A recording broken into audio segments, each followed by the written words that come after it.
이렇게 모이신 목적은 다 저희가 이제 문자로 두 차례에 걸쳐서 문자를 보냈고요. 이렇게 모이는 그 계기는 여러분들 다 아실 거라고 생각을 해요. 지금 일단은 이 모임 시작이 일단 다음 카페에서 입주자 예정 모임으로 시작을 했어요. 그래서 지금 현재 카페 인원이 한 150명 되고요. 조합원들, 그러니까 조합원 실명부를 저희가 대조를 해서 조합원 이분만 등록을 시켜드리는데 지금 조합원 등록 인원이 한 140명 정도. 그래서 뜻을 같이 하시는 분들이 있습니다. 그래서 이제 이 140분 정도는 이제 외지에 계신 분들이 되게 많아요. 여러분도 아시다시피 여기 흑석 7구역이 53% 정도가 외지 비율입니다.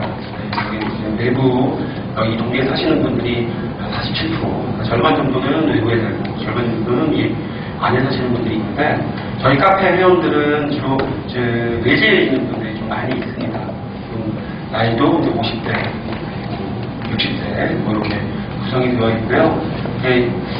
아무래도 이제 연세 있으신 분들 60대, 70대 이런 어르신들이 카페 활동을 못 해가지고 홍보가 안 돼가지고 지금 저희가 이제 어쨌든 뜻은 같이 한다고 저는 생각이 들어서 이 자리를 만들었고요.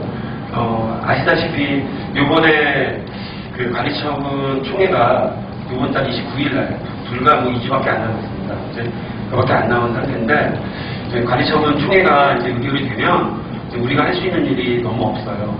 지금까지 아시다시피지만 여러분들의 자산들이 너무 저평가되어 있고 저평가되어 있는 상태에서 일반부터 조합원 분양가가 알맞게 책정이 돼야 되는데도 불구하고 또 조합원 분양가는 또 높게 책정이 됐단 말입니다. 그래서 자산평가는 낮게 되고 조합원 분양가는 턱없이 그 전에 우리가 받았던 그거보다 몇 천만 원, 작게는 5천만 원, 많게는 7천만 원이 올라가는 상태라서 그거에 대한 것들을 좀 조합에다가 저희가 해명을 여러 가지 여러 채널로 요구를 했는데 명쾌한 변변한 대답을 듣지를 못했어요. 이유를 도대체 알 수가 없어서 많은 분들이 지금 많이 화가 나시고 분노하시고 조합에 다 가서 항의도 해보고 구청에도 전화해보고 다 그러신 분들일 거예요. 이의신청 내신 분들 아마 여기 다 많으실 거예요. 이의신청 자체도 지금 여러 가지 문제가 생겼어요. 조합에서 그거를 처리를 안 해주고 있습니다.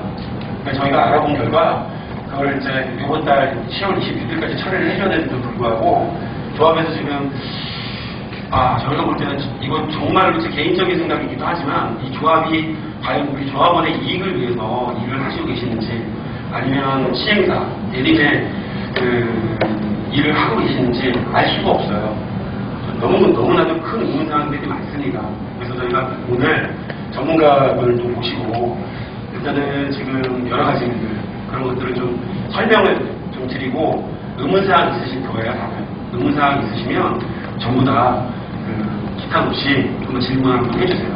물론 이제 모든 질문에 대답을 저희가 해드릴 수 없을지는 몰라요. 근데 일단은 저희가 준비한 만큼 그리고 최대 성실성 있고 그리고 투명하게 거짓 없이 요만큼의 가장도 없고 요만큼의 거짓도 없이 여러분들이 궁금한 것들을 우리가 아는 만큼 우리가 조사한 것만큼 그리고 전문가분이 들을 수 있는 내용만큼은 가감없이 거짓말 없이 정말로 사실대로 말씀드리도록 약속을 드리겠습니다.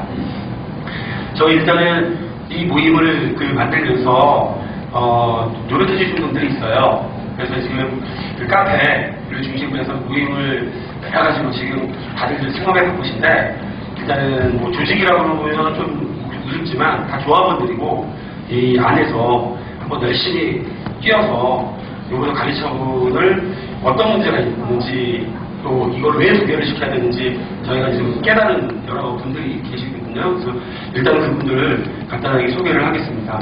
일단 제가 소개를 드리면요. 저는 여기 흑석연동 173-63에 저희 아버지하고 둘이 살고 있습니다. 여기서 30년 살았고요. 여기서 고등학교 나오고 여기 중대고에 있었잖아요. 거기서 고등학교 나오고 여기 중앙대학교 나왔어요. 여기 완전히 흑석동에서 30년을 살았어요. 저희 아버님도 지금 뒤에 계세요. 그래서 오셔가지고 지금 또 여러 가지 여기 주민들 만나서 얘기를 들어보고 저도 이렇게 이런 자리에 쓸 거라고는 바로 몇 주까지 2, 3주 전까지도 상상도 못한 얘기예요. 근데 이제 너무 이제 화가 나고 이런 분위기를 보고 가만히 있을 수가 없더라고요. 그래서 사람들이 모여서 젊은 사람들이 모여서 그렇게 지금 이런 자리를 만들었습니다. 저는 이우산이라고 하고요. 그리고 이제 임원진들 간단하게 이름만 소개를 해드리겠습니다.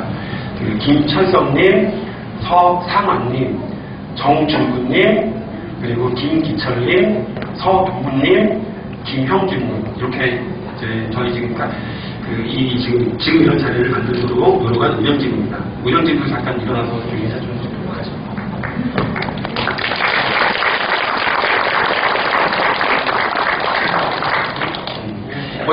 뭐 이제 서론이 좀 길었어요. 제가 일부러 또 이제 사람들은 이제 늦게 오시는 분들도 있고 해가지고 제가 한 10분 정도 타임을 제가 지금 예상을 하고 지금 마이크를 잡았거든요. 그래서 일단은 지금 카페는 그렇게 되고 제가 오늘 설명해 주실 분 좀 간단하게 설명을 드리면요. 오늘 이 설명에 여러 가지 그러니까 어떤 내용인지는 아시겠지만 검찰에서 15년 정도를 근무하시고 그리고 법무사시고 그리고 2008년부터 6년 전부터 이 재개발 문제, 이 비리 이런 문제를 집중적으로 연구를 하시고 개선하고 시정하도록 노력을 하시는 분이에요. 그래서 여기 지역뿐만 아니라 전국에 오시는 길이 거의 전국에 있는 이런 재개발 문제 이런 것들을 직접 오셔가지고 여러분한테 알려주시고 질문받고 그래서 많이 고치셨어요. 또 다른 지역도 가서 문제가 있으면 그거를 알려주고 정확하게 알려주고 또 많이 개선을 해주시고 그렇게 열심히 노력해 주시는 그리고 또 네이버의 서면방지위원회 위원장님이시기도 해요. 서면동에서 문제 있는 거 아시잖아요. 그거를 어떻게 방지를 우리가 대처를 해야 될지 수년간 연구를 하셔서 여러 가지 시스템도 만들고 온라인 시스템도 만들고 또 그렇게 해주신 분이고요. 김상현 대표님입니다. 그리고 시간은 얼마나 걸릴지 모르겠어요. 근데 일단은 전체적으로 내용은 후속 실고요. 사업에 대한 전반적인 점검, 사업뿐만 아니라 조합의 운영 실태, 그리고 여러분들이 알아야 될 내용들에 대해서 아마 진지하게 설명을 해주시고 질의응답을 아마 받을 예정입니다. 그러니까 지금 일단은 설명에 말씀을 듣고 시작을 하겠습니다. 저기 김상윤 대표님이십니다.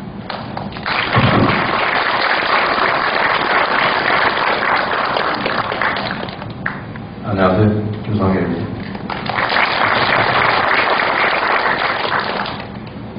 제가 통상 회의 자료를 어저께 받은 게 이것만 받았습니다. 창립총회 자료를 제가 못 받았어요. 그래서 저는 여러분 조합원이 아니기 때문에 여러분 사업이 어떻게 흘러갔는지 모릅니다. 단지 총회 자료에 나타난 걸 보고 총회 자료에 있는 내용을 중심으로 설명을 드리겠습니다. 근데 정작 제가 매번 답답했던 것은 조합원님들한테 여쭤보면 본인들은 조합원이었고 총회도 참석했는데도 내용을 모릅니다. 총회에 참석해 본 적이 없는 제가 조금 더 내용을 많이 알 것 같아서 여러분들 설명을 드리겠는데 오늘 날씨가 추우셔서 난방이 이렇게 잘 되는 것 같지 않습니다. 그래서 돈 얘기를 먼저 해드려야 여러분들이 빨리 자리를 안 뜨실 것 같아서 순서를 돈 얘기를 먼저 시작하겠습니다. 뭐니 해도 재개발, 제가 하시다 보면 재개발을 하지 말자라는 운동도 이제 많은 곳에서 벌어지고 있고 근데 그 이유가 그 전에 여러분이 뉴타운이 맨 처음에 지정됐을 때는 엄청나게 환영들 하셨죠. 강남보다 더 좋은 강북을 만들어준다는 소리에 강북 사람들이 까부러졌고요. 여기서 드디어 개발이 되겠구나라는 우리도 이제 강남 사람들처럼 돈 좀 벌어보겠구나 하는 꿈에 부풀었을 겁니다. 그런데 지금 실상은 까보니까 별볼 일이 없죠. 근데 여전히 사업이 하면 돈이 안 남는 구역은 없습니다. 서울에서. 만약에 여러분들에게 민간 업체가 여러분들에게 땅을 사서 만약에 똑같은 아파트를 건축을 한다면 돈이 많이 남습니다. 그런데 여러분은 조합이라는 걸 만들어서 조합이 그 짓을 하고 있어서 돈이 안 남는 겁니다. 그럼 조합이 도대체 무슨 짓을 하고 있을까요? 여러분은 조합원이시고 여러분들은 조합을 만들었습니다. 사업을 잘해보려고.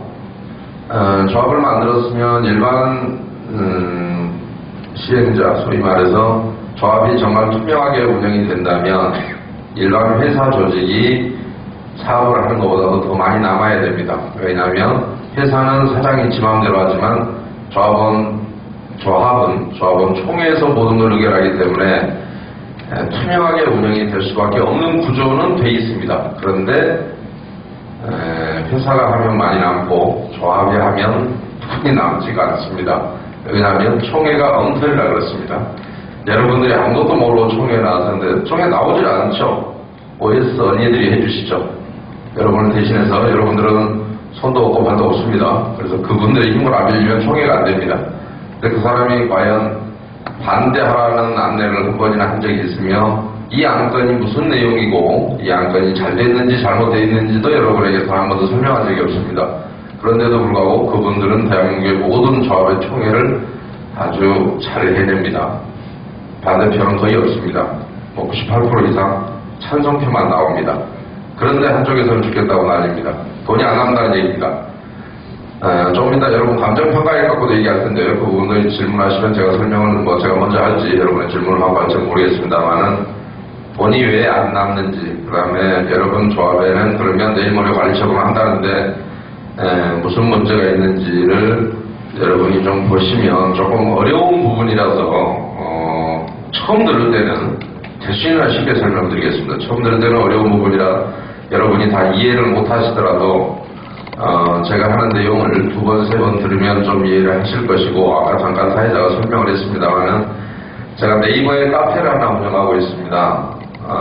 거기에 보면 상당히 많은 곳에서 여러분과 똑같은 설명을 했던, 최근에는 이제 동영상 같은 걸 좀 올려놨습니다. 오늘 또 여기 참석 못하신 분들이나 여러분이 한번 듣고 흘릴 것 같아서 제가 찍어서 나중에 여러분 카페에 있다니까 올릴 수 있도록 제가 도와드리겠습니다. 서면 결의서 위조 방리 대책이라 많이 촌스럽습니다. 이름이 이 촌스러운 이름을 만들 수밖에 없었던 이유가 있습니다. 서면 결의서가 도대체 무슨 문제가 있길래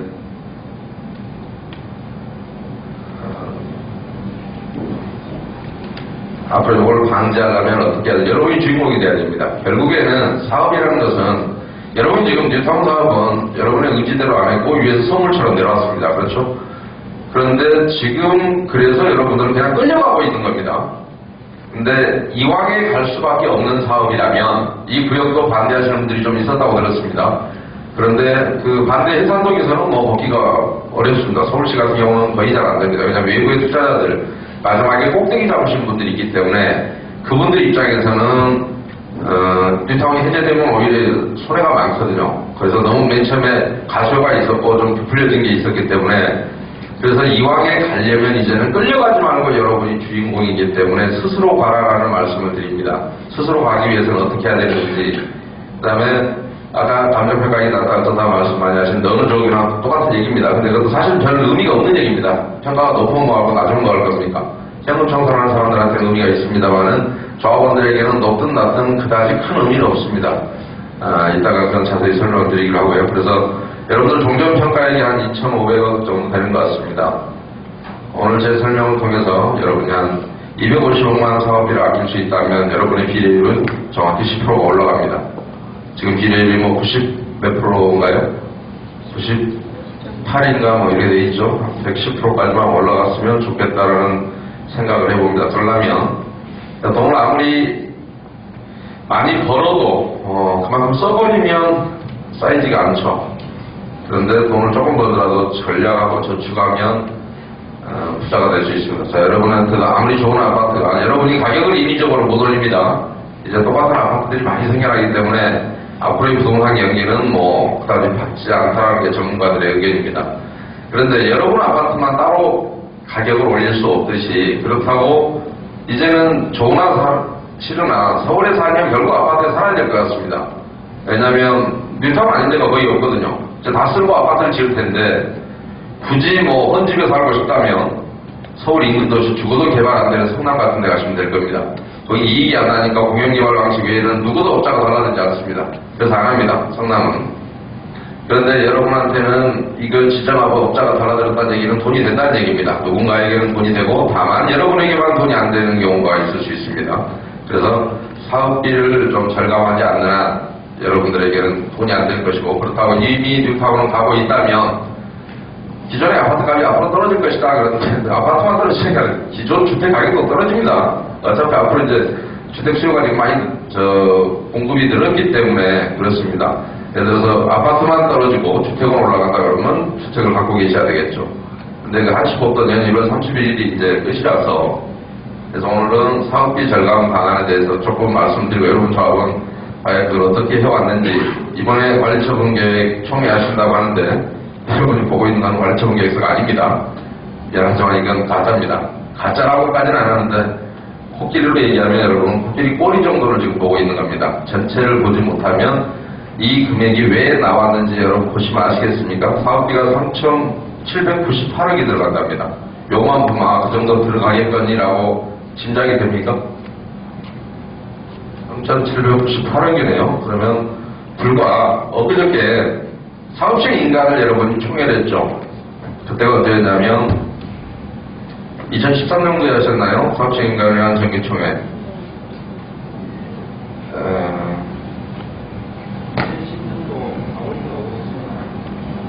그때 했던 걸 제가 총회 책자가 없고요. 이때 여러분이 저한테 주신 총회 책자 중에서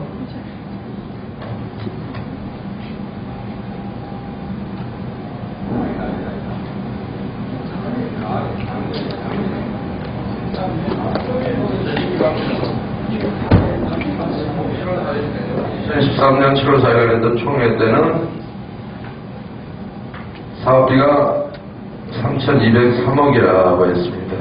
근데 한 595억 올랐나요? 595억 올랐는데요. 축하드립니다. 그래서 이제 봅시다. 뭐 때문에 올랐는지. 조사 측량비 4억 9,100 많이 비쌉니다. 측량하실 때 얼마나 비싼지 제가 모르겠습니다. 우리 조합원 중에는 측량 업무에 종사하시는 분도 있으니까 제가 비싸다고 비싼 겁니다. 그분들한테 물어보시면, 그러니까 조합원이 주인이 되면 사실은 다 알 수 있습니다. 조합원 전체가 다양한 직업들을 갖고 계시기 때문에 그분들이 다 모이면 아마 장소원도 조립해서 나올 겁니다. 그런데 조합원 총회라는 게 그렇게 합리적으로 움직이지 않아서 개별적으로 아는 분들이 있다 할지라도 그게 총회에서 반영이 안 됩니다. 근데 나중에 아까 측량 계약서 같은 거 보니까 좀 많이 비쌉니다. 다른 데보다. 측량은 사실은 여러분이 이제 다 쓸어버리고 아파트를 지은 거라서 경계 측량이 가장 중요하지, 개별적으로는 각각의 공부상 이제 건물도 다 쓸고 쓸면 개인적으로 측량하고 뭐 할 일은 없지 않습니까? 전체가 이제 하나로 통합돼서 지어야 되니까. 그래서 그런데도 불구하고 뭐 건물만 측량하는 구역도 있고 뭐 측량을 내분하는 구역도 있습니다. 여러분만이 아니라 다른 데도. 그런데 어쨌든 구역 면적이나 이런 거에 비해서 4억 9천이라는 측량비가 잡힌 건 참 많이 비쌉니다. 여러분이 앞으로 여러분이 주인이 되는 조합을 만들면 이 부분도 조금 검토가 돼야 될 필요가 있다고 보입니다. 막연하게 설명을 드렸습니다. 자, 설계비 17억. 저는 대실수로 비싼 건 얘기를 안 하려고 합니다. 허위 사항만 얘기하려고 하는데. 감리비 32억 3,700원. 아직 여러분들이 여기에 보면 감리도 그전보다 지금 많이 올라버렸던 게, 감리를 옛날에는 요즘 구청에서 업자를 선정하고 하는 바람에 그들이 가격을 한꺼번에 많이 올려놨는데, 업체에서 감리협회에서 올려놓은 것 같은데, 그걸 구청이 대신 선정하는 바람에 참 안타까울 때가 많습니다. 깎지를 못합니다. 여러분은 그냥 계약만 하고 구청이 선정해주는 업체를 계약만 해서, 그런데 감리비가 언제부터인가 설계비보다 그래서 훨씬 비싸졌습니다. 그리는 놈보다 와서 잘하는지 쳐다보는 놈이 더 보수를 더 받는다는 게 좀 말이 안 되는데, 어쨌든 옛날에는 감리비가 그렇게 비싸지 않았습니다. 근데 재개발되면서 이상하게 최근에 그렇게 많이 올려놨던데, 뭐 여러분 힘을 어떻게 할 수 없습니다. 그런데 여기 보면 소방전기통신감리라고 있습니다. 소방하고 통신감리를 또 건축법상의 감리가 아니라고 그래서 특별법에 따로 있다고 그래서 이걸 조합해서 따로 뽑아갖고 계약을 하는데, 아직 여러분 계약서 안 올라와서 제가 모르겠습니다. 이것도 다른 조합에서 보면 상당히 비싸게 체결을 합니다. 소방통신 아마 2000세대 이하면 감리원 한 명만 근무하면 될 겁니다. 그런데 몇십억씩, 뭐 10억 이상 나가고 뭐 이런 걸 보면 참으로 안타까웠는데, 한 1억 5천이나 2억만 주면 될 것 같은데, 아무리 지금 많이 줘봐야. 근데 여러분은 아직 계약서가 안 올라와 있기 때문에 모르겠습니다. 앞으로 그 부분을 조합에서 많이 과다하게 지출되는 사업비 중에 하나가 대표적인 소방통신 감리비도 그 중에 하나입니다. 근데 그것은 일이나 하고 가져가니까 괜찮습니다. 근데 일도 안 하고 가져가는 사업비 때문에 이제 그게 문제인 겁니다. 아니면 이 업자가 계약하게 돼 있는데 이놈한테 계약을 해주고 B라는 놈한테 똑같은 계약을 해주고 C라는 놈한테 해주는 경우도 많습니다. 허위 사업이죠. 그러니까 아예 없는 종목도 있는가 하면 이따가 여러분 조합에도 그런 게 한두 개는 나올 겁니다. 아직 여러분은 계약서를 지금 많이 안 썼습니다. 관리처분 단계에 있는데도 불구하고 계약서를 그나마 좀 덜 썼다는 것은 그나마 다행이긴 합니다만 그런 사례가 많습니다. 그래서 감리비도 앞으로 여러분이 좀 잘 보셔야 할 일이고요. 정비사업 전문관리 업비 14억 3,600이네요. 이 지금 책자를 만든 게 정비사업 전문관리업체에서 만들었죠. 도시정비법이 2003년 7월 1일날 시행이 되면서 가짜 지랄같이 잘못한 게 있다면 정비업체라는 걸 만들었다는 겁니다.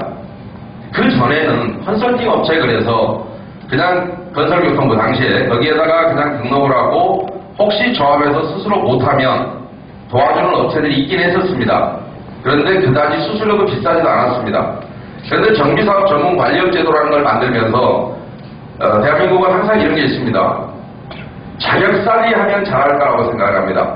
그래서 변호사 한 놈 끼고 회계사나 감정평가사 또는 법무사, 세무사, 부동산 중개사 중에 이 분야에 5년 이상 아니면 서울시에서 이 분야에 5년 이상 근무한 놈 이런 애들로 해서 5명의 전문 인력을 만들어서 자본금은 5억 있어야 되고 정비업을 하라고 하는데 실제로 정비업체에서 이놈들이 가서 근무한 적도 없고 이놈도 다 모아놔봐야 정비업 완성 못합니다. 왜 있다 이걸 만들지 잘 모르겠습니다. 대한민국의 폐쇄성입니다. 왜 우리나라에 침 잘 놓으시는 어른 계시잖아요. 부당 선생인가 하는 말도 많습니다만은 국내에서는 결국 활동 못하고 하도 처벌하니까 중국인가 미국으로 와서 주로 활동하고 계시죠. 침구사법 자체도 없애버렸습니다. 대한민국이 의사들이 아니면 의사만이 침을 놓게 만들고 그러듯이 이런 거지 같은 제도를 만들어갖고 해놨는데 여러분이 제가 오늘 지적하는 요 내용들이 이 책자를 만든 것도 정비사업 전문관리업체입니다. 무슨 짓을 했다고 이렇게 많은 용역비를 주는지 모르겠습니다. 다른 지역보다는 조금 더 비싸기도 합니다. 여러분 평당 그 단가를 봤더니 다른 지역보다는 한 18,000원, 2만원 정도 여러분 아마 관리 보니까 평당 얼마더라? 4만원인가 3만원인가 이렇던데 비싸긴 합니다. 비싸면 잘해야 될 거 아니겠습니까? 돈을 많이 들어도 여러분의 사업비를 절감해주고 양심상 제대로 할 수 있는 실력 있는 업체라면 돈을 많이 줘도 오히려 그게 낫습니다. 그런데 좀 문제가 있어 보여서 지적을 했습니다. 그 다음에 건축시설공사비 여러분들은 자꾸 보시면서 이 정비사업을 시공사와 조합원의 문제로 생각하더라고요. 시공사도 여러분이 조합이 갑이고 시공사도 그냥 여러 정비 용역 업체 중에 한 사람일 뿐입니다. 다만 차지하는 비중이 제일 클 뿐인데 시공사가 마치 이 사업을 전체를 대신하는 것처럼 생각하는데 여러분이 주인공이 된다면 여러분이 갑이고 시공사는 을일 뿐입니다. 이 모든 업체 중에 한 업체이나 가장 중요한 업무를 담당하는 건 맞지만 시공 단가를 결정하는 건 다 여러분이 선택했던 거 아니겠습니까? 여러분이 제대로 알고 선택했다면 아니면 계약서 중에 좀 불합리한 내용이 있다면 이거 좀 고쳐주세요, 반영해주세요 라고 하면 될 일인데 왜 제가 시공사만 보지 마시라고 하냐면 여러분 거시적으로 보시고 미시적으로 봐야 됩니다. 예산을 아끼려고 할 때는 아낄 수 있는 가능한 부분이 어딘가를 보셔야 됩니다. 전체 3,798억의 사업비 중에 시공비가 차지하는 비율이 2,033억밖에 안 됩니다. 근데 시공비가 아까는 거기서 거기입니다. 시공사별로. 그러면 이게 몇 프로냐? 전체 사업비에 차지하는 비율이 제가 어제 계산해보니까 53.5%밖에 안 됩니다. 왜 과거에 재건축 재개발하면 돈들을 벌었지 않습니까? 강남 사람들. 강남에 돈 번 사람 중에 제대로 부동산 투기 안 하고 정상적인 근로소득으로 돈 번 사람이 얼마나 되겠습니까? 상당수는 부동산 투기에 성공한 사람들이 많죠. 그런데 과거에 재건축이라 정상적인 상황에서요. 여러분이 잘 보셔야 될 게 재건축 같은 경우는 통상 전체 사업비 중에서 시공비가 차지하는 비율이 약 85 내지 90%는 돼야 됩니다. 재개발 같은 경우는 전체 사업비에 차지하는 비율이 약 70에서 75%는 돼야 됩니다. 왜 그러냐면 재건축은 왜 재건축이 그래서 이익이 더 많은 겁니다. 있는 것들만 보면 왜냐하면 여러분들이 재개발에서는 재건축에서는 부담하지 않는 사업비를 재개발에서는 부담하는 것들이 좀 있습니다. 뭐가 있냐면 우선 정비기반시설이 제대로 안 돼 있기 때문에 도로 같은 것을 내가 내 땅에서 내서 기부 체납을 하는 경우가 있고 그래서 땅을 전체 가용 면적이 적어진다는 얘기입니다. 여러분도 아마 한 25%는 도로하고 공원으로 빠져나가는 면적입니다. 전체 사업 면적 중에. 그런데 재건축 같은 경우는 미리 단지가 형성이 돼 있었기 때문에 정비기반시설이 골고루 돼 있어서 도로나 이런 걸 새로 줄 게 아니라 있던 자리에 그대로 다시 짓는 경우가 많습니다. 그래서 로스가 별로 없습니다. 그런데 재개발에서는 약간 로스가 나고, 더구나 재건축에서는 주거이전비를 지급하지 않습니다. 세입자들에게. 여러분들은 세입자 중에 주거이전비를 여러분 사업에 다 줘서 이사를 보냅니다. 그래서 그런 사업비 등등에서 재건축에서는 부담하지 않아야 될 사업들이 재개발이나 재에서는 있기 때문에. 그런데 물론 여러분 조합 같은 경우는 53.5%면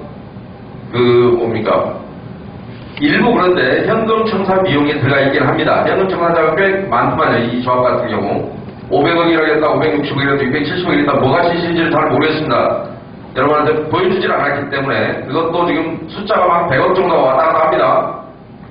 어느 게 진실인지는 나도 모릅니다. 여러분도 모르고. 근데 모르고 관리처분을 결국은 이대로 가면 의결하게 되는 겁니다.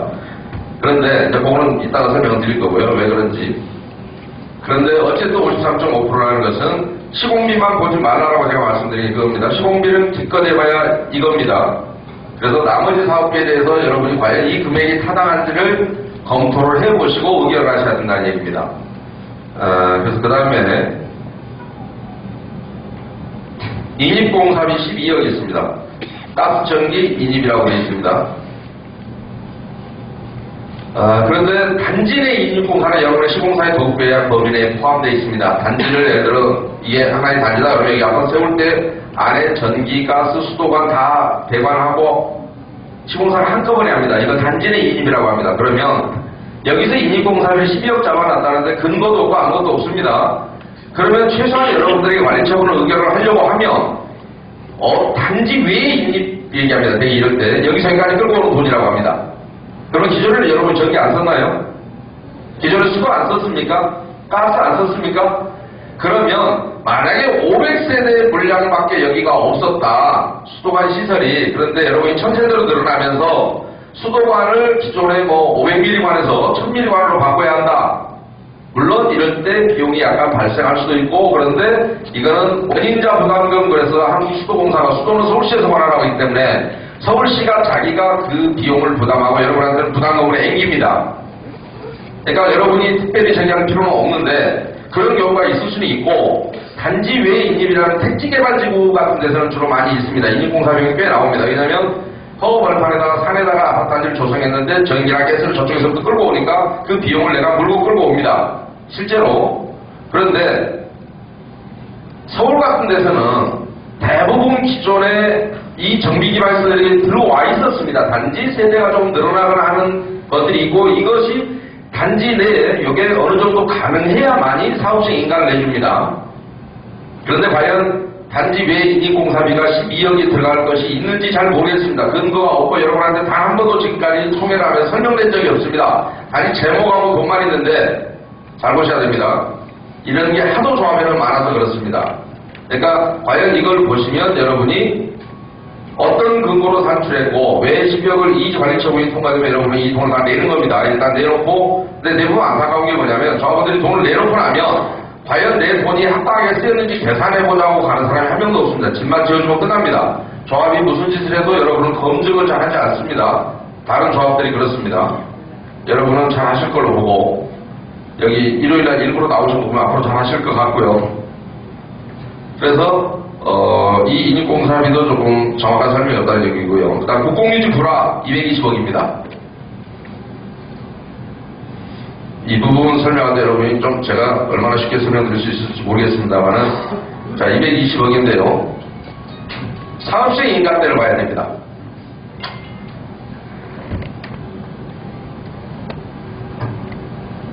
아까 2013년도가 사업시행 인가였죠.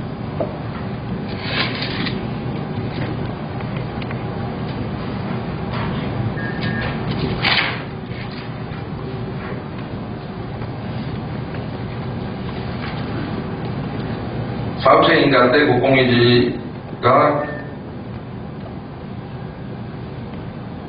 주거이전비, 동사이전비, 국공유지 매입비 91억 4,300에 났습니다. 제가 지금 여러분한테 묻고 싶은 얘기가 그 얘기입니다. 자, 사업시행 인가 때 91억짜리가 어떻게 220으로 올랐나요? 그 사연을 아십니까? 사업시행 인가가 뭐냐면 건축 허가입니다. 공동사업이기 때문에 사업시행 인가라고 하는 겁니다. 개인적으로 얘기하면 개별적으로 집을 짓기 위한 허가입니다. 그런데 91억이 맞는지 220억이 맞는지 아무도 모릅니다. 왜냐하면 여러분의 이번 관리처분계획서에는 뭐가 나와 있었어야 돼요. 관리처분계획서가 지금 제가 아까 여러분은 코끼리의 꼬리를 보셨습니다 하셨잖아요. 그렇게 말씀드렸잖아요. 근데 관리처분계획서 실제로 구청에 들어가는 게 이거 두껍습니다. 여러분이 이렇게 얇지 않습니다. 내용을 저 여러분한테 하나도 안 보여줬다는 얘기입니다. 거기에 보면 관리처분계획서를 양식은 도시정비법 48조 1항 시행령 50조에 관한 사항을 포함해서 작성해라 라고 되어 있습니다. 이건 법이고요. 그런데 여러분은 지금 여기 관리처분계획이 올라온 거는 48조 1항부터 8호까지 있습니다. 1항이 1호부터 8호까지인데 여러분한테는 딱 5호 하나 보여준 겁니다. 5호가 뭐냐면 지금 제가 사업비 항목 하나하나 설명드리고 있는 것인데, 그리고 그 양식에 대해서는 서울시 도시및 주거환경 정비조례 시행규칙 제16조 별지 양식, 서울시 규칙 11조입니다. 서울시 조례 규칙이요. 조례 시행규칙 16조의 양식이 나와 있습니다. 별지 양식이요. 근데 그 16조 양식 중에서 제 별지 18호 양식이 있습니다. 용도 폐지되는 국공유, 용도 폐지되는 정비기반시설 조서 및 감정평가액이 나와 있고, 19호 양식에 의해서 새로이 설치되는 정비기반시설 조서 및 평가액들이 나옵니다. 거기 보면 여러분이 새로 도로를 내서 그 얘기가 무슨 얘기냐면, 도시정비법 65조 2항에 의하면 여러분이 설치해서 새로 도로나 공원을 만듭니다. 그래서 거기에 들어가는 땅값, 그 다음에 공사비, 공원 설치 공사, 도로도 포장까지 해서 갖다 기부채라고 하는 겁니다. 구청에다. 그러면 그 비용과, 그러니까 여러분이 새로 설치할 비용과 새로 설치할 기반시설 비용이요. 되게 이게 더 많아집니까? 적습니까? 더 커지죠. 도로나 공원들이 대부분. 근데 여러분들은 더 커지지는 않는 것 같습니다. 기존에 정비기반시설이 좀 많았더라고요. 보니까 자료를 보니까. 근데 요 범위 내에서 기존의 도로나 공원 같은 경우 그걸 용도 폐지되는, 그러니까 기존의 도로를 획지 정리를 다시 해야 되기 때문에 용도로 도로로 나누면 아파트를 못 짓기 때문에 그 용도를 폐지해서 어디나 아파트가 또 기존에 집이 있던 자리가 도로로 나기도 하고 이렇게 환지가 이루어집니다. 그래서 기존의 도로나 이거 용도 폐지되는 정비기반시설이라고 합니다. 도로나 공원을 정비기반시설이라고 하거든요. 정비사업에 기반이 되는 기초가 되는 시설이기 때문에. 그래서 여러분이 주는 금액의 범위 내에서는 기존의 국공유지는 전액 무상으로 받게 되어 있습니다. 그러면 여러분이 10,000평을 줬다, 예를 들면 공사비 빼고, 근데 기존의 것이 만약에 9,000평밖에 안 된다 그러면 여러분이 돈 주고 살 게 있습니까? 없습니까? 없습니다. 내가 준 게 더 많으니까. 근데 기존의 것이 12,000평이다 만약에. 근데 내가 한 게 10,000평이다. 이게 100억이었다. 평가해보니 여러분이 줄 게 90억이다. 더 적기 때문에. 그런데 여러분이 공원 설치하고 도로를 까는데 들어가는 비용이, 이건 땅값만이고 비용이 만약에 20억이 된다. 그래서 여러분이 110억이 된다. 라고 치면 이 100억을 돈 주고 사야 됩니까? 그냥 100% 무상으로 받아야 됩니까? 무상으로 받아야 됩니다. 그게 65조 2항입니다. 도시정비법. 그러니까 그게 상식적이잖아요. 내가 주는 거하고 서로 계산해봐서 계산을 서로 해서 부족한 만큼 이쪽이 주든가 아니면 이쪽이 주도록 되어 있습니다. 그래서 심지어는, 그런데 여러분들이 이게 언제 결정이 나야 되냐면, 정비기반시설 조사, 아까 제가 서울시 양식 18호 양식과 19호 양식이 있다고 그랬죠. 용도 폐지되는 정비기반시설 조서, 새로이 설치되는 정비기반시설 조서, 여러분 관리처분계획에 당연히 올라와 있어야 될 내용이 안 올라와 있어서 지금 제가 말씀드리는 겁니다. 그러니까 관리처분을 제가 일부러 코끼리 꼬리만 보시는 거라고 얘기하는 거예요. 요거를 계산을 정확히 양식대로 올리면 여러분이 해볼 수가 있습니다. 이게 이게 예를 들어서 230억이다. 이게 보니까 190억이다. 이렇게 돼 있으면 여러분은 당연히 계산해보면 우리가 40억어치 더 줘야 되겠네라는 게 계산이 나올 거 아닙니까? 그런데 이게 언제 확정이 되냐면 사업시행 인가 때 이미 결정이 됐단 말입니다. 사업시행 인간대도 사후시행 계획서라는 걸 여러분은 본 적이 없습니다. 여기도 코끼리 다리입니다. 다 본 게 아니에요. 이때 사후시행 인가서에도 전체를 안 올려놨다고요. 가면 실제로 구청에 가보시면 이만큼 죽었습니다. 근데 그때 이미 건축 허가를 내줄 때 우리 땅을 얼마에 사가고 너희 땅을 몇 평을 갖다 도로나 공원으로 만들어서 우리한테 갖고 와라라는 조건으로 이미 사후시행 인가가 났는데, 그렇다면 관리처부터 이게 변해야 되겠습니까? 안 변해야 되겠습니까? 이미 그때 한번 걸러졌다고요. 사후시행 인가 때. 근데 갑자기 그래서 제가 아까 91억이 220억이 된 사연을 아십니까? 라고 여러분한테 물어본 겁니다. 이제 돈 얘기하니까 좀 관심이 가십니까? 아시죠? 잠깐만요. 제가 다 끝나고 나서 질문을 받도록 하겠습니다. 그래서 여러분들이 이 부분을, 그런데 이 양식이 관리처분계획서가 제대로 전체 풀로 올라왔더라면 여러분 스스로도 제가 설명해 좀 알 수가 있지만, 현재로서는 제가 아무리 설명을 드려도 머릿속에서만 있지 관리처분계획서를 본 적이 있냐 말이죠. 알 수가 없잖아요. 그죠? 다만 확실한 것은 이거는 한번 이미 걸러서 인가가 난 것인데 왜 갑자기 돈만 올리지라는 의문만 생기는 겁니다. 그죠? 100억 건져드렸으니까 일요일날 나오실 보람 있습니까? 자, 근데 그게 무슨 얘기냐면, 다른 데서는 어떤 못된 짓을 하고 있냐면, 서울시에서 제일 걸레 같은 가정을 사업용 얘기를 한번 하겠습니다. 거기는 정비기반시설이 기존의 것이 약 1,100억원치 정도 됩니다. 그건 조합원이 많아서 많습니다. 그리고 자기들이 기부채 나가는 게 한 2,200억원치 정도 됩니다. 그럼 상식적으로 이제 배우셨으니까, 자, 사올 게 있습니까? 없습니까? 돈? 옛날보다 1,100억, 다시 줄 것이 2,200억. 사올 게 있어요? 없어요? 아니, 사올 거 있어요? 없어요? 뭐를 사와요? 내 거가 더블로 많은데, 내가 준 게 2,200억이고, 구청이 갖고 있는 거 1,100억원치밖에 안 된다니까요. 하나도 사올 게 없잖아요. 그런데 서대문구청이 얼마나 팔아먹었냐? 120억원치를 팔아먹었습니다. 120억을 팔아먹었는데, 그럼 120억만 써놔야 될 거 아니에요, 여기다가. 근데 조합장이 맨 처음에는 200억이라고 써놨습니다. 지도 거기다 80억 숨겨놨습니다. 그러다가 두 번째는 좀 미안한지 관리처분계획 변경하면서 150억으로 줄였습니다. 아직 여전히 30억이 여기 숨겨져 있습니다. 그놈들 바보입니다. 그런데 더 기가 막힌 것은, 자, 이것은 법률에 의해서 공짜로 가져오게끔 법에 명시가 돼 있다고 그랬잖아요. 65조 2항. 그렇죠? 그런데 이것을 내가 공짜로 가져왔다. 그러면 네가 120억어치를 샀으니 1,100억에서 120억을 빼면 980억어치는 내가 너희들한테 구청 보호를 갖다 준 거야 라고 주장하는 새끼가 하나 있습니다. 정기업체입니다. 그 조합이요. 그래서 나도 10% 달라 이렇게 얘기합니다. 100억 정도로 나를 줘야 된다. 남의 조합 보고 미쳤다고 하지 마시고, 여러분 조합도 이거 달라는 놈이 있습니다. 물론 금액이 적습니다. 다행입니다. 이런 거 10% 100억 달라고 합니다. 그래서 그거에 대한 수사가 시작되니까 일본으로 도망가다가 최근에 들어왔는데 무혐의 됐습니다. 도대체 어떻게, 그러고 표정을 하고 있습니다. 지금 조합하고. 기가 막힐 일입니다. 여러분, 이런 일들이 왜 재개발조합이 하면 망하는지. 그래서 제가 엊그저께 신길 7구에 가서는 그 얘기를 했습니다. 여러분은 어쩌다가 전세계 무슨 죄를 지었길래 재개발 조합원이 되셨나요? 라고 얘기했습니다. 그런데 그 자리에는 조합의 임원들도 참석을 했기 때문에 제가 마지막에는 설명이 끝나고 그 얘기를 해줬습니다. 여러분들도 현생에서 덕을 많이 쌓아서, 여기 교회에 그런 얘기 하면 안 되겠구나. 현생에서 덕을 많이 쌓아서 내 생에는 반드시 조합 임원으로 다시 태어나십시오라고 했습니다. 왜냐면 좋잖아요. 멋지지 않습니까? 이렇게도 아무도 모르는데.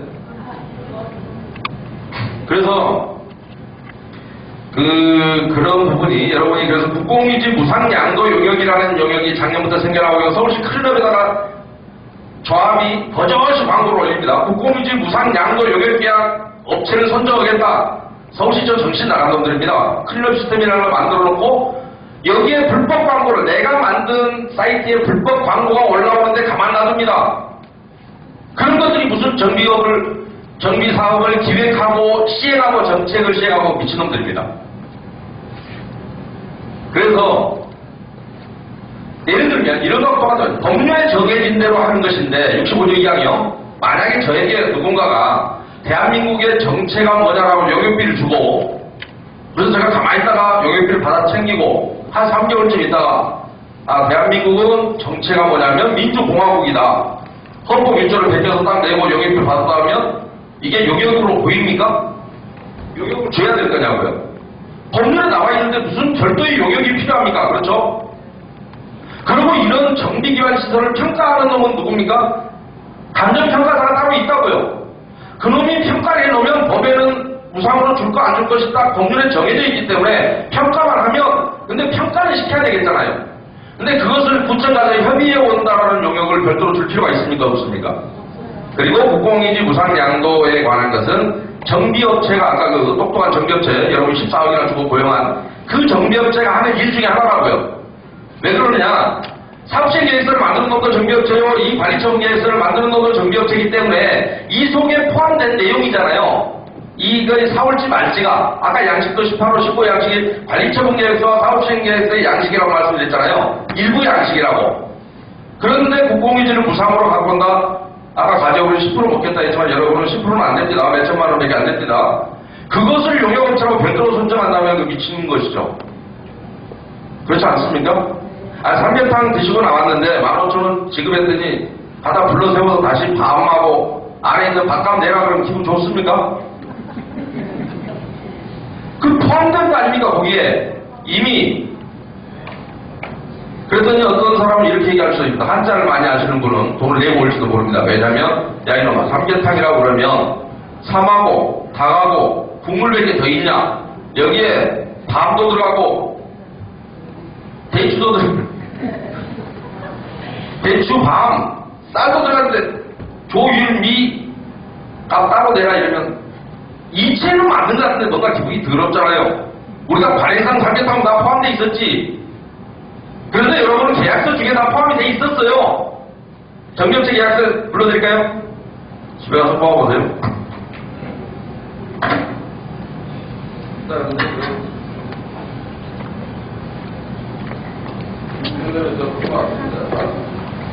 정비업체 계약서 중에 제3조 용역의 범위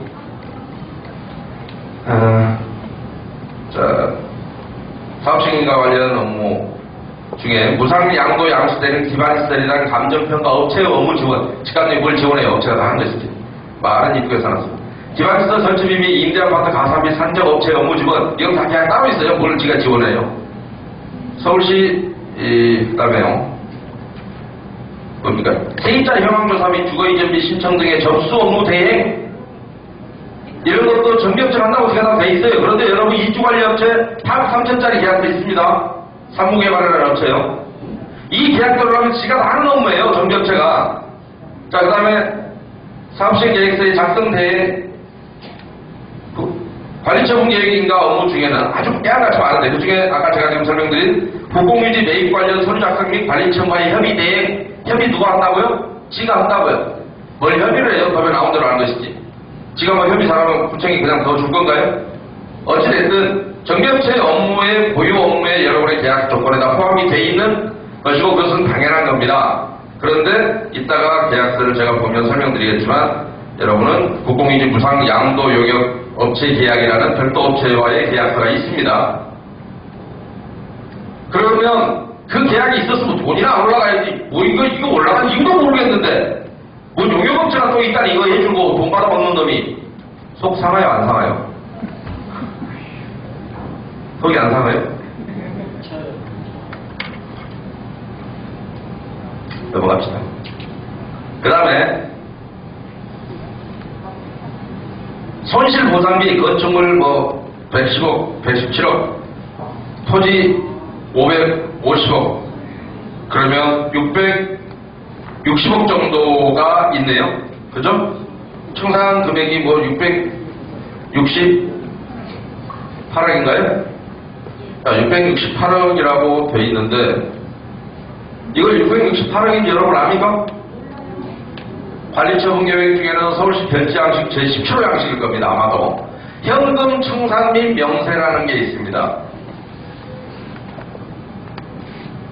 그것이 관리처분 계획서의 한 부분이에요. 그러니까 이게 668억이 나간다 말이야 이러면 요 명세서가 따로 붙어야 되는 거예요.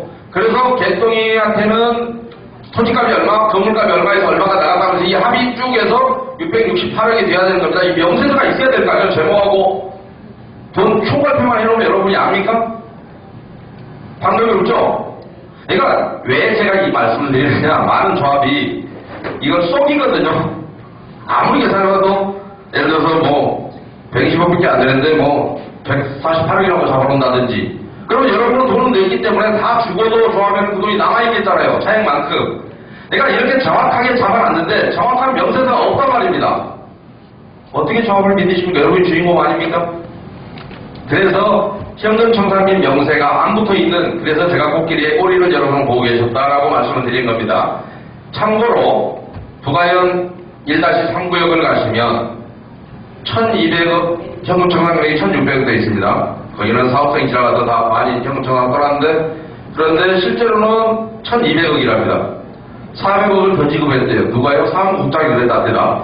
신문사에 찍혔던 얘기입니다. 지 마음대로 줬답니다. 어떤 놈은 입금은 130%, 어떤 놈은 120%, 110%. 기준이 있어야 될 거 아닙니까? 그죠? 내가 아는 사람이라고 감정가 1억짜리를 1억 5천 줘서 내보내고, 1억 3천 줘서 내보내고, 1억 2천 줘서 내보내고, 어떤 놈은 1억만 주고 내보내고, 이런 일이 있어서 되겠습니까? 그러면 많이 준 사람은 그냥 줬을까요? 뭐 소주라도 샀으니까 줬을 거 아닙니까? 그죠? 자꾸 교회 와서 떠서. 누가 알겠습니까? 400억이 더 나갔다는데. 여러분도 마찬가지지만 현금청산 및 명세가 안 붙어있기 때문에 이 금액의 진실을 저도 모르겠고 여러분도 알 방법이 없습니다. 그런데 이 금액이 더 기가 막힌 것은, 자요, 현금청산 그래갖고 여기에 보면 39페이지에 보면요, 종전평가액 제외 현금청산하고 그래서 토지와 건축물이 묘하게 596억으로 되어 있습니다. 같은 책자에서 아까 앞에는 668억이요? 여기는 또 596억으로 나와요. 한 7, 80억은 여기는 뭐 계산이 아마 해도 많이 안 맞습니다. 그 다음에 근데 그 페이지에 바로 밑으로 내려가면 청산금액이에요. 종전 토지 및 건축물 말고 현금 청산자 제외 그래갖고 나온 거 있잖아요. 여기는 또 673억입니다. 678억, 뭐 590억, 596억, 668억, 673억. 뭐 이거 도대체 맞는 숫자는 하나도 없습니다. 그러니까 명세서가 붙어야 되는데 명세서가 안 붙다 보니까 총괄 금액은 다 틀려요. 세 군데가 다. 어떤 돈을 내시겠습니까?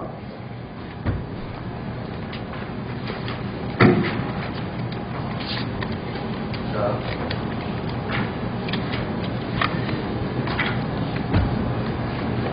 그건 먼저 모르겠습니다. 그 다음에 기타 손실보상 25억. 이것도 뭐 이상하네요. 뒤에 툭 떨어지네요.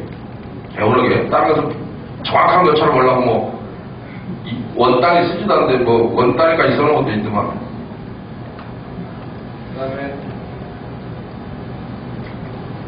주거대책비 93억 4천. 주거대책비가 여러분이 이것도 되게 많은데도 다른 조합에 비해서 여러분이 사업 계획이 그렇게 크지 않거든요. 93억 4천인데 미치겠습니다. 이것도 주거 이전 및 지급 명세서라는 게 뒤에 되게 관리처분 계획서에 다 붙여놓습니다. 근데 안 붙여놓으니 보여주질 않으니 도대체 93억 4천이 어디로 들어가는지 잘 모르겠습니다. 왜 모르겠느냐? 여러분이 예를 들어 여기 조합원이 한 450 몇 명이라고 들었습니다. 450 몇 명입니까? 470명? 예, 약 470명이면 자, 여러분이 조합원이 한 500세대 잡고요. 500세대 보면 주거 이전비를 누구나 받는 게 아니잖아요. 그쵸? 사업시행 인가, 지구지정 일자부터 사업시행 인가까지 계속 근무했던 것만 주거 이전비를 받지 않습니까? 그죠? 모든 세입자가 다 받는 게 아니고 뒤에 들어온 사람들은 못 받잖아요. 그죠? 그리고 뭐 4인 가족, 1인 가족은 뭐 얼마, 4인 가족이 뭐 1600 몇십만 원이가 되죠.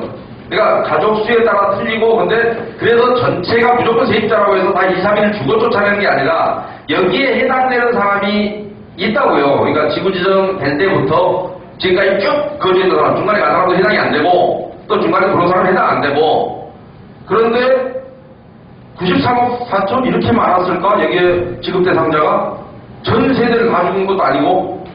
근데 이것도 정확한지 아십니까? 라고 물어봅니다. 금호 29역에 가면 이게 여러분 조합은 다 잘했을 걸 알고 남의 조합 얘기만 제가 계속 합니다.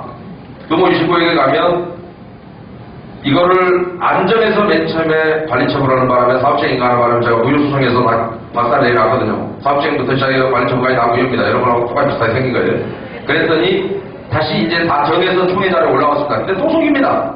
주거이점이 개별 4개 한 개가 쭉 보니까 19억 3천입니다.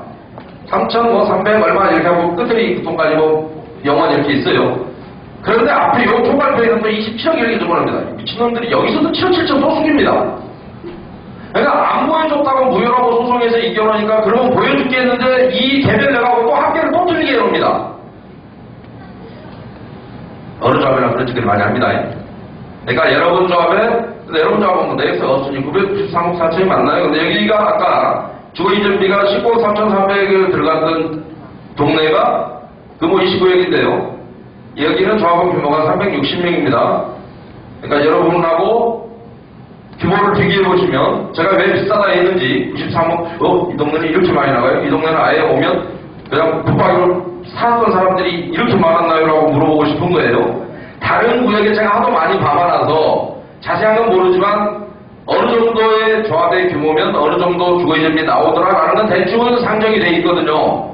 근데 360명짜리가 약 20억이었는데 300 몇십 명짜리가 93억이다? 뭔가 많이 이상하다는 생각이 들어서 지금 제가 여러분한테 소개해드린 거니까. 그러나 이 총회에서는 그것도 모르고 여러분이 의결을 시키면 어차피 뭐 돈을 주겠다는 의지의 표현이니까 줘야 되겠죠. 기타 이주 보상비가 30억 있네요. 여기도 세입자 이주비랍니다. 뭔 놈의 기타가 뭐요? 전라도 말로 거시기입니까? 거시기가 뭔지 아세요? 기타. 앞에 주거이전비가 있었는데 세입자 주거이전비가 또 나오는데요. 그건 기타랍니다. 거시기. 거시기가 뭔지는 저도 모르겠습니다. 근데 30억밖에 안 됩니다. 주셔도 될 것 같습니다. 몇 푼 안 되니까. 다른 데 같으면 그 거시기만 갖고도 세입자 주거이전비 다 허고 남겠네요. 아까 금호이씨 같으면 360명짜리 19억 3천이었으니까 470명짜리가 이 거시기만 갖고 할 수 있을 것 같습니다. 그 다음에 감정평가서 이런 거 안 보겠습니다. 도시계획 시설 영역, 공원 설계 경관계획, 세무회 영역, 소송 및 법무 영역 5억. 일을 잘하면 소송비, 재개발조합에서 가장 아까운 돈은 소송비입니다. 사실 제가 매번 느끼지만 일을 멀쩡하게 하면 소송할 일이 별로 없지 않습니까? 이런 식으로 하면 조합원들은 억울하다고 누군가가 자기 돈을 들여서 소송하고 또 조합은 그 억울하다고 주장하는 돈을 또 조합원 돈으로 메꾸고 소송비도 여러분 돈입니다. 조합이 정말로 일을 제대로 해서 조합원들이 억울하다고 내 개인 돈 들여서 소송하는데 그 사람 돈으로 소송으로 막고 있습니다. 이게 그래서 조합에서 소송하는 돈이 무슨 가장 아깝다고 느끼는 게 그런 이유입니다. 보기만 하면 속이 많이 상합니다. 그래서 저는 다행히 이것은 전생에 죄를 안 지어서 조합원이 되지 않았습니다. 친환경 건축물 인증 3억 7,400. 성면 조사 및 처리비. 미치겠다. 7억 얼마입니까? 7억 900이네요. 자, 7억 900인데 여러분 철거를 다 시공사에 포함했을 때만 가로 열고 성면은 제외 가로 닫고 돼 있을 때다. 이거를 성면 조사는 여러분이 보니까 별도로 업체와 미래성면과 1억 4천 얼마? 1억 4천 5백이 했을 때다. 1억 4천 5백. 저는 이 영역업체가 비싼지 싼지에 대해서 제가 모르는 것들은 그냥 바로 조합하고만 비교해드립니다. 조합마다 해먹는 방법도 다르고 다 다른데 사업비가. 그래서 그냥 조합끼리만 비교해주면 가장 편합니다. 어저께 총회에서 그저께 뒤집어놓은 신길 7구역 같은 경우요. 사업 면적이 여러분보다 조합원 수가요. 726명인가 그러니까 여러분보다 거의 2배가량 큽니다. 2배까지는 안 되고 뭐 한 1.5배 될 겁니다. 근데 거기에 성면조사 용역비 2,200만 원 나갔습니다. 그 조합이 잘 됐다고 하는 건 아닙니다. 그냥 비교해드리니까 여러분이 알아서 짐작하십시오. 여러분 동네는 성면이 워낙 많이 나오나요? 다 쓰레기로 지어버렸습니까? 집을? 그런데 그러면 7억 9백 잡아놨습니다. 이렇게 해서 빼버리고 남은 것도 얼마 있을까요? 한 6억 정도 남았네요. 그죠? 그런데 이것도 엄청나게 비쌉니다. 이번에 구속돼 있던 제가 서부지방검찰청에서 왕십리 3구역 조합장 이하 조합이사 전원 상근이사 구속했다는 뉴스 들으셨죠? 제가 그 왕십리 3구역 조합은 임원도 해임하고 지금 새로운 임원을 제가 집어넣어서 이제 새로 출범시켰습니다. 근데 그 수사하는 과정에서 제가 많은 도움을 드려놔서 제가 내용을 좀 잘 압니다. 거기는 성면만 약 20억에 계약을 했고요. A라는 업체와 20억이 계약을 했으면 B라는 업체는 실제로 처리한 업체는 B입니다. B라는 업체는 성면을 계약하게 되면 구청과 노동부의 계약서가 그대로 들어갑니다. 신고를 해야 됩니다. 특정 폐기물이라서 지정 폐기물이라. 그런데 이 업체가 한 거는 실제로 한 거는 2억 정도에 했습니다. 이 업체는 계약만 하고 중간에서 18억을 그냥 꿀꺽했습니다. 그러니까 여러분 아직 성면 철거 계약업체가 선정이 안 돼 있으니까 5억 나와 있으니까 잘 지키라고 제가 지금 설명드리는 겁니다. 모르죠. 지금 해버렸는데 지금 여러분한테 안 올라왔는지 잘 모르겠습니다만 어찌됐든. 그리고 보문사구역이라는 데 가면 제 카페를 열심히 들으시는 분들 압니다. 그 카페 회원 중에 제가 내용을 알려줘서 써놨습니다만 어떻게 추적하는지도 제가 알려줬습니다. 성면이나 폐기물 관련은 성면 같은 경우는 노동부에서 신고하지만 구청에 신고하고 구청에서 반출증 끊어주면 나가는 실어낼 때마다 그대로 실어내서 국립환경공단에서 운영하는 올바로 시스템의 인터넷 시스템을 타고 이게 지금 어느 차량번호 몇 번이 몇 톤을 싣고 어디로 이동해서 어느 매립장에다가 묻었는지까지 추정이 되게 돼 있습니다. 지정 폐기물이라 그 건강에 굉장히 해롭기 때문에. 그리고 폐기물 매립하는 방법도 아주 다릅니다. 그날 목토를 하게 돼 있습니다.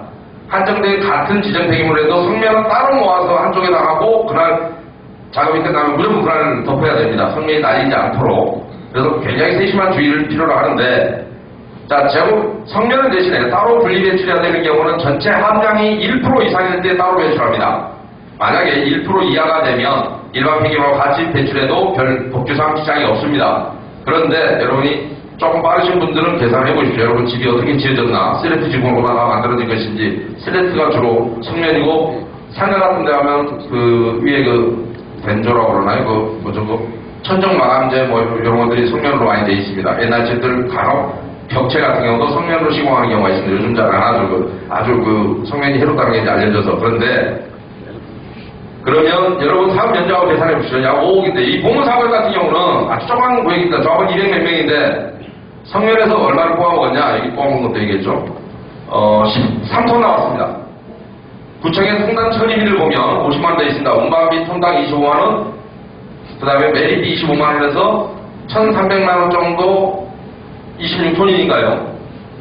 26톤이니까 1,300만원 정도 들어가는데 실제로 조합에서 나간 거는 물론 철거비는 여기에 빠져 있습니다. 운송비하고 매립비만 그렇고 철거비가 조금 들어가긴 하겠죠. 그런데 그래도 그렇지 1,300만원짜리 계약서가 구청에 들어가 있는데 실제로 조합에서 지출된 돈은 7억이 넘습니다.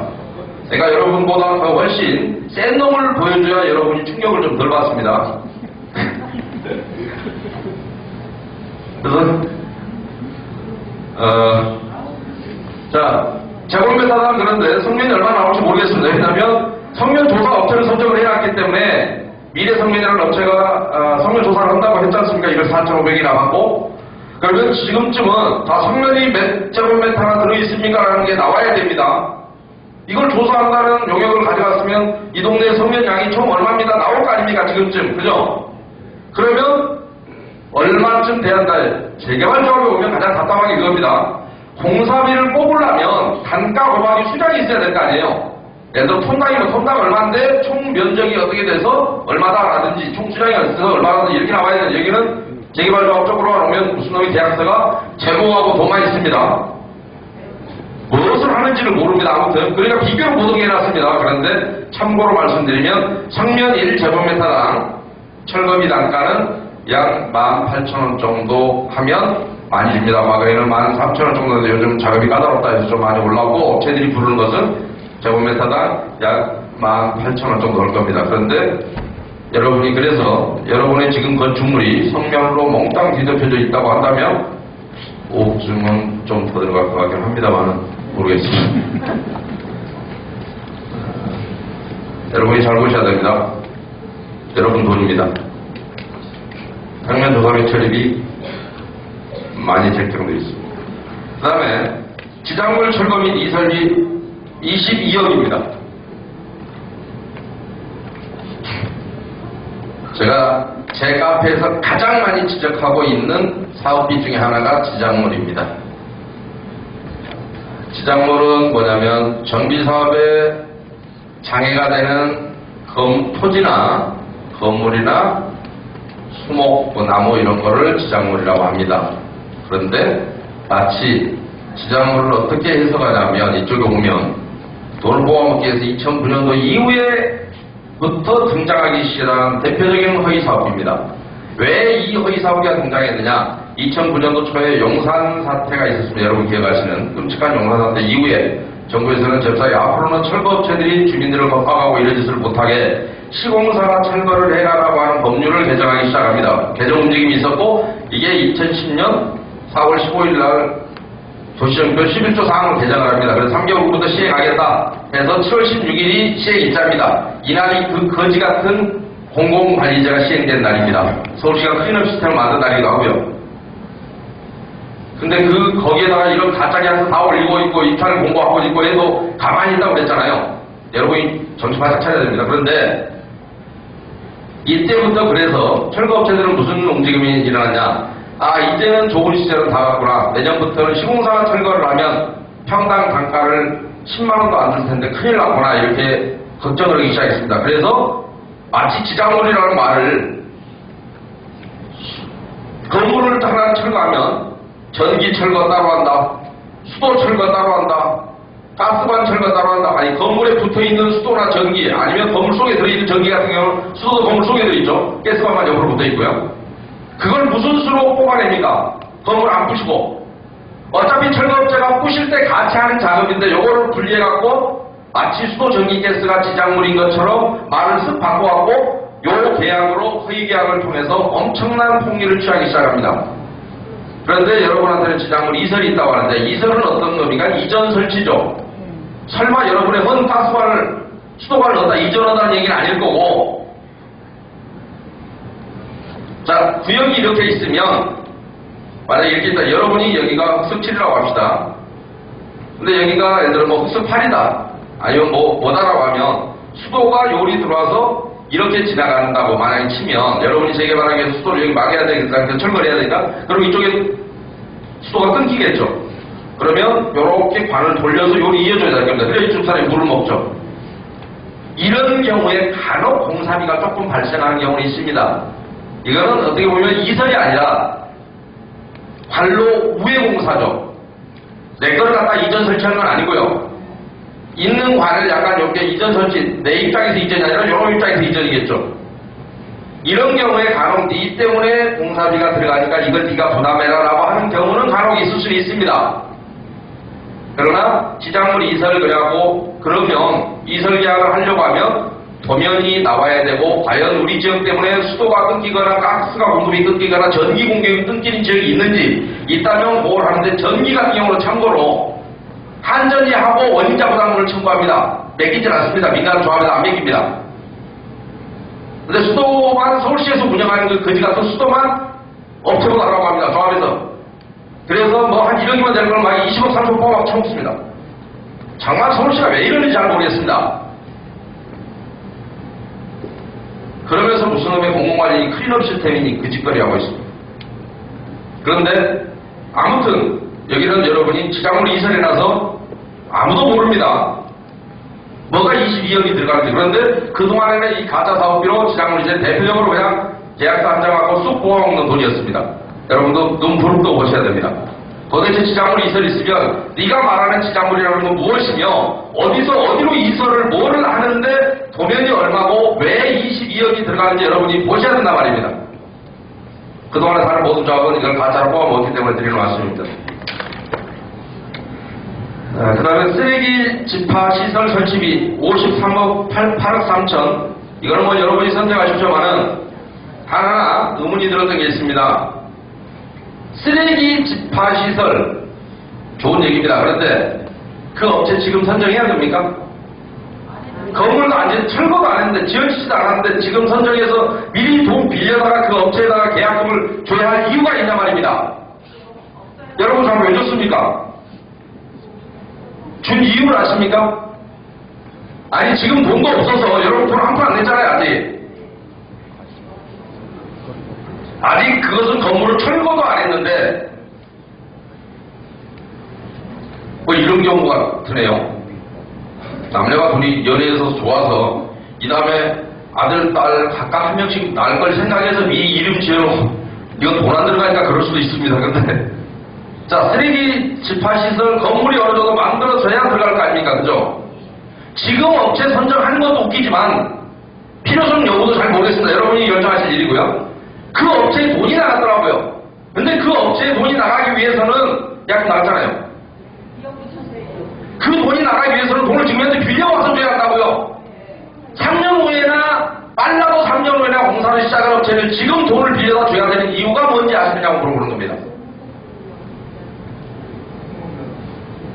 자, 판단을 여러분이 하신 거랍니다. 여러분이 주라고 했기 때문에 줬을 겁니다.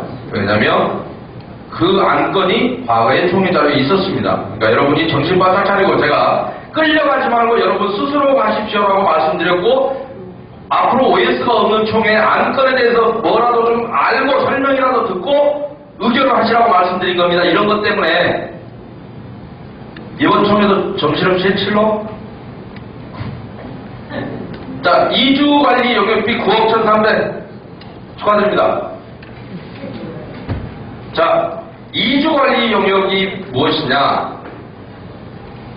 철거가 2009년 이후에 아까 수도 전기 가스를 불려기 시작했다고 그랬죠. 앞으로 이제 시공사가 철거 중에 우리를 망했다 해서 철거 회사들이 그럴 때 파생적으로 나왔던 게 또 2주 관리입니다.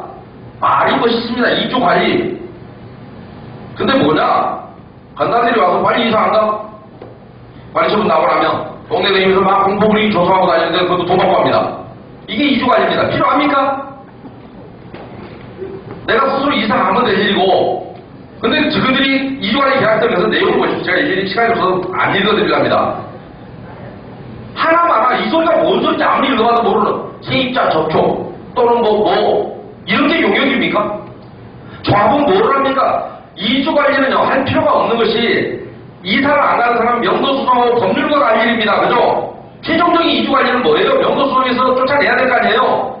그건 법률가가 할 일이지 건달이 할 일이 아니란 말입니다. 건달이 만약에 2주 관리를 한다 라고 하면 변호사법 위반이겠죠.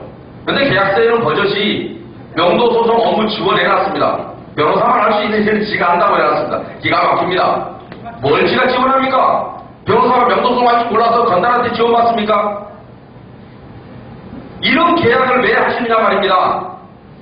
9억밖에 안 됩니다. 그냥 주시려면 주시는데 하지 말아야 될 계약이란 말입니다. 이사비를 여러분 이사비 받기로 돼 있죠. 가면 예를 들어서 이들이 이런 거 한답니다. 계약서 보시면 전기, 가스, 수도 요금 밀리면 근데 그거요 영수증 갖고 가야 이사비에서 보는 주기 때문에 이사비를 전액 주고 만약 그걸 계산 안 하고 가면 이만큼 띄워놓고 주다 말이죠. 조합에서 이사 가고 안 가고는 조합이 하는 일이지 외부 용역업체가 이사 가고 말는 걸 왜 다니면서 누구는 이사 가고 안 가고 오늘까지 몇 세대 이사 갔습니다. 이거 보고해주는 게 9억 1,300이나 받고 할 일입니까? 여러분이 다 스스로 대부분 이사를 가는데 건달들이 만들어낸 대표적인 허위사업비가 2주 관리입니다. 허위사업까지는 아닙니다. 와서 제일 멍청한 놈들이 열심히 공부하고 변호사 된 놈들입니다. 300만원 받고 500만원 받고 그 죽어라고 명도수송하고 있는데 건달들 와서 계약서 한 장으로 9억씩 벌어갑니다. 그리고 표가 가서 겁주고 다니고 빨리 이사 아주 먼저 갈까요? 그러고 다니고 그게 9억 1,300입니다. 조합이 뭐 하자고 그런 애들을 끌어내려서 용역비를 9억 1,300씩을 줍니까? 없애야 됩니다. 그 유명한 혹시 철거업체 다원이라고 들어보셨나요? 다원 철거왕 들어보셨습니까? SBS에서 작년에 제가 철거왕이라는 프로그램 저기 했을 때 해줬는데 작년에 안 들어봤습니까? 수원지검에서 뭐 철거왕 다원 이금여회장 구속 이런 기사 안 들어봤습니까? 봤어요. 여러분 2주 관리 했던 회사가 누굽니까? 산무기의 말입니다. 그죠? 다원입니다. 다원. 다원의 자회사입니다. 축하드립니다. 대한민국 제일 유명한 철거회사가 여러분 회사에 와서, 여러분 조합에 와서 9억 1,300이라는 이주관리 계약을 해냈습니다. 축하드립니다.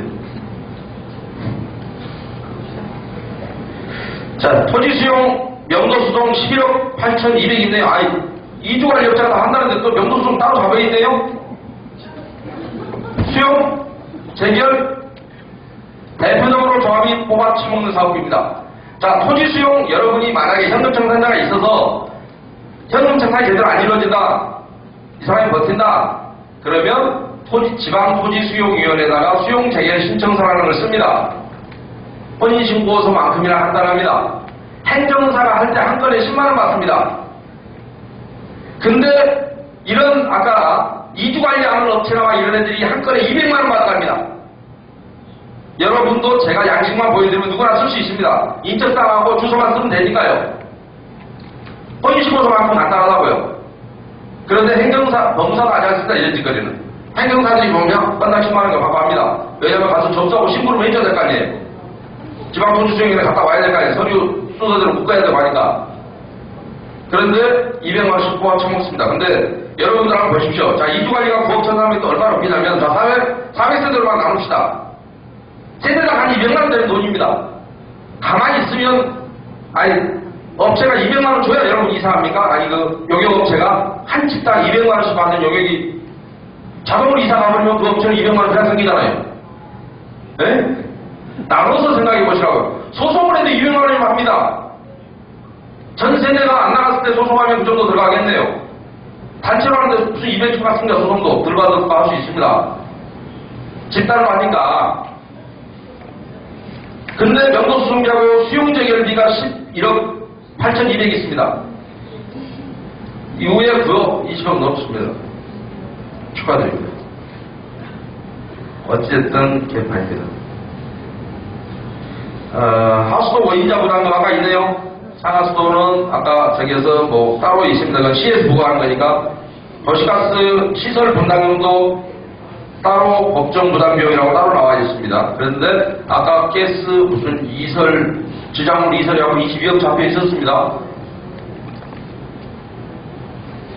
보존금집이 13억. 여러분, 저도 과거에 법무사였는데 이런 조합을 한 번만 내 평생 만나고 싶습니다. 많이 비쌉니다. 그렇습니다. 보존등기 많이 비쌉니다. 자, 분양보증 수수료 뭐 이런 거, 이주비 이사, 조합은 이주비 금융비용 160억, 시공사 금융기관 차입금이자, 중도금이자, 총회비, 예비비, 그거는 이제, 저한테 묻지 마시고요. 히딩크 감독이 했던 얘기를 떠올리시면 됩니다.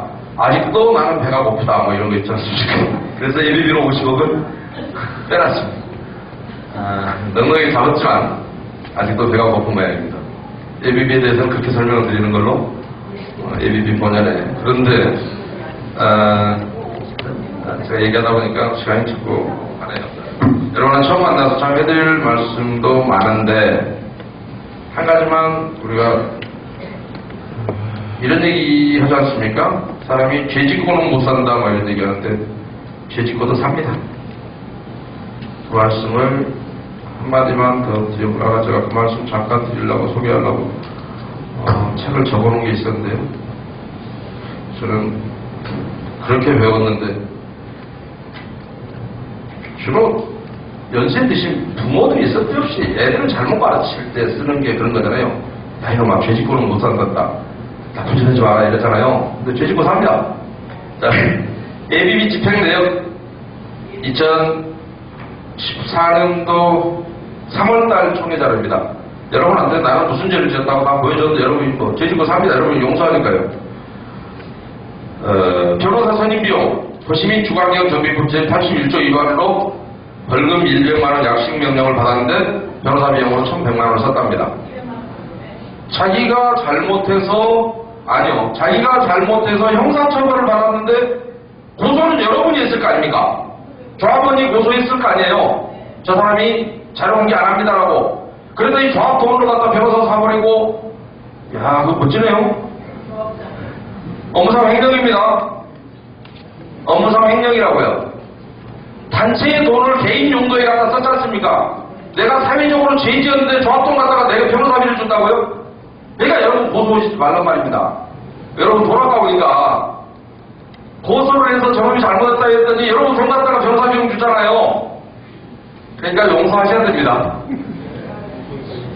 그래서 저희 부모님은 저를 잘못 가르쳤다. 그건 못 사는 게 아니라 죄 지어도 조합장이 되면 멋대로 산단다라고. 전혀 소외나는 일이 없단다. 이렇게 앞으로는 자녀분들 가르치셔야 될 것 같습니다. 제가 해줄 얘기가 참 많은데 어쨌든 그 얘기만큼은 꼭 이렇게 나는 이런 짓을 했다고 여러분에게 다 알려줘도 여러분들이 아무 감각이 없습니다. 아니 생각해보시죠. 얼마나 기가 막힌 노릇입니까? 근데 돈이 얼마 안 됩니다. 참 얼마 안 됩니다. 잘못했다고 조합원장하면서 고소를 했더니 여러분 돈을 높여놓은 사람을 갖다 낸다. 너무 재밌지 않습니까? 그래서 제가 그 부분에 대해서는 제가 원체 얘기를 하다 보면 어찌 다 얘기를 할 수 있겠습니까? 대충 사업비 항목별로 여러분이 내일 모레 관리처분 앞두고 있는데 저 관리처분 계획서 가지고는 총에 올라온 자료 가지고는 내막을 전혀 파악할 수도 없고 특히 큰 돈들이 나가는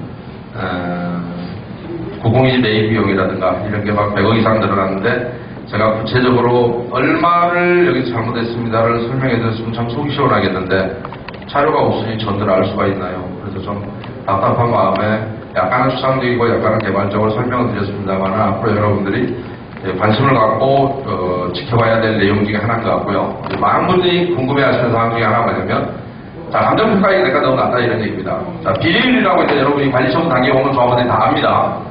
그런데 비례율은 어떻게 예상되냐면 종전평가액 아시죠? 그 전에 여러분의 종전평가액하고 종후수입 분양 예정액이죠. 빼기 사업비 곱하기 100입니다. 내거 평가액이 낮다? 요게 낮다는 얘기입니다. 요게 낮으면 비례율은 올라갈까요? 내려갈까요? 올라가지 않습니까? 근데 요걸 많이 쳐주라. 자, 많이 쳐줬습니다. 비례율이 떨어져 버립니다. 결과는 똑같습니다. 그래서 제가 아까 이거에 연연하지 마십시오라고 했는데 그러면 자, 요게 올라가면 비례율 올라갑니다. 그죠? 분자가 올라가야 비례율 올라간 거 아닙니까? 근데 요거를 내 마음대로 올립니까? 그래서 분양가는 될 수 있으면 많이 받고 싶지 않고 너무 높이 책정하면 일반 분양이 안 될 거 아닙니까? 그러니까 요거는 여러분이 최대한 합리적으로 짜보셔야 되지만 그러면 여러분이 가장 손을 대서 내 가치를 올릴 수 있는 방법이 뭐 있겠습니까? 사업비를 떨어뜨리는 방법밖에 없습니다. 근데 아까 보니까 거품이 있나요? 없나요? 이거를 떨어뜨리는 방법이 여러분이 요거에 매달릴 때 요거를 매달리는 사람은 조합원이 아닌 현금 창산자를 매달려도 됩니다. 왜? 기준 가격이 될 수 있으니까 이걸 기준으로 해서 협의를 하고 하니까 그러나 조합원이 될 사람은 근데 내 거만 낮고 옆집 거는 높더라 이러면 문제가 되죠. 그러나 전체적으로 낮든가 전체적으로 높으면 아무 문제가 안 된다는 얘기입니다. 따지면 만합니다.